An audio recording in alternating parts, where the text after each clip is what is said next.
আমরা বিজয়ের দ্বারপ্রান্তে। এটা আমাদের দ্বিতীয় মুক্তিযুদ্ধে জনগণের বিজয়। একটা খুনি, ফ্যাসিবাদী এবং গভীরভাবে দুর্নীতিগ্রস্ত শাসনের বিরুদ্ধে একটা বিজয়, যা আমাদের স্বাধীনতা, গণতন্ত্র, সমস্ত ধরনের মানবাধিকার কেড়ে নিয়েছে। এই বিজয়ের মধ্যে দিয়ে আমরা আমাদের স্বাধীনতা, সার্বভৌমত্ব ফিরে পাব। যে স্বাধীনতা, সার্বভৌমত্ব, মানবিক আর নাগরিক অধিকার এবং জাতীয় মর্যাদা এই ফ্যাসিবাদী গণহত্যাকারী হাসিনা ভারতের পায়ে আত্মাহুতি দিয়েছিল শুধুমাত্র ক্ষমতায় থাকার জন্য এবং দেশের সমস্ত সম্পদ লুট করার জন্য।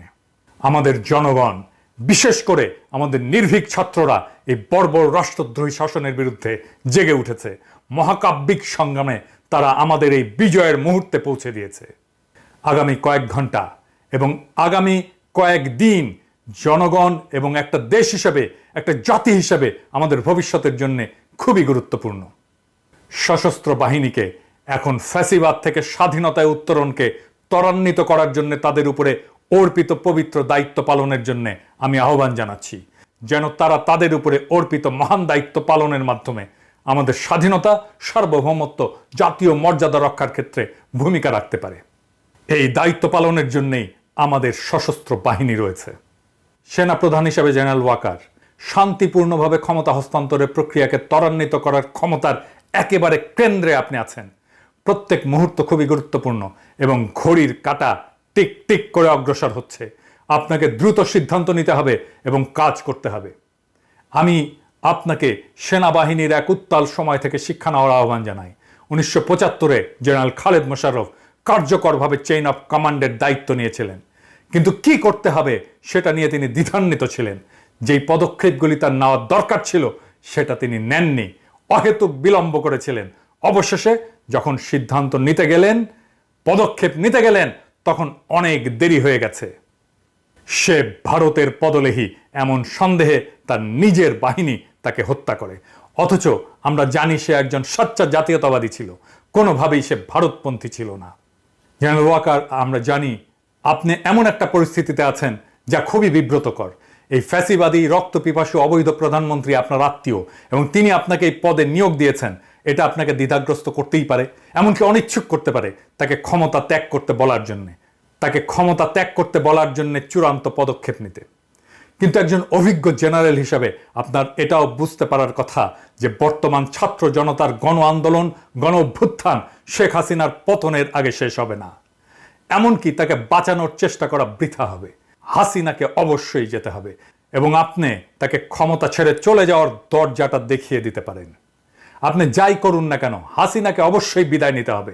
চলমান আন্দোলনের সময় আপনার কয়েকজন অফিসার যে গণবিরোধী ভূমিকা পালন করেছে, তার জন্য সেনাবাহিনীর মধ্যে ব্যাপক ক্ষোভ এবং হতাশা রয়েছে। পুরো প্রতিষ্ঠানটা তার সম্মান এবং আমাদের জনগণের বিশ্বাসযোগ্যতা অনেকাংশেই হারিয়েছে। যদি আপনি আপনার কাজ না করেন, তবে সেনাবাহিনীতে অনেকেই থাকবেন যারা অলস বসে থাকবে না এবং নীরবে কষ্ট সহ্য করে যাবে না। তবে যদি আপনি দ্রুত জনতার আকাঙ্ক্ষা বাস্তবায়নের জন্য অগ্রসর হওয়ার সিদ্ধান্ত নেন, হাসিনাকে শান্তিপূর্ণভাবে ক্ষমতা হস্তান্তরের জন্য বাধ্য করেন, তবে হাসিনার ফ্যাসিস্ট শাসনের অবসান শান্তিপূর্ণভাবে সম্পন্ন করা যেতে পারে। যে কোনো বিলম্ব আরো ব্যাপক রক্তক্ষয় এবং আমাদের অর্থনীতি এবং সমাজের আরো ক্ষতি করবে এবং একটা অব্যাহত অনিশ্চয়তা আমাদের শত্রুদেরকে ঘোলা পানিতে মাছ শিকারের সুযোগ করে দেবে।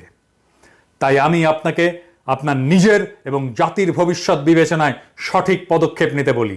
মেহেরবানি করে আপনার বাহিনী নিয়ে এগিয়ে যান এবং তাকে ক্ষমতা থেকে সরিয়ে জনতার হাতে ক্ষমতা হস্তান্তরের ব্যবস্থা করেন। জনগণের এই বিপ্লবী জাগরণের সময় আপনার ঐতিহাসিক ভূমিকা পালন করেন।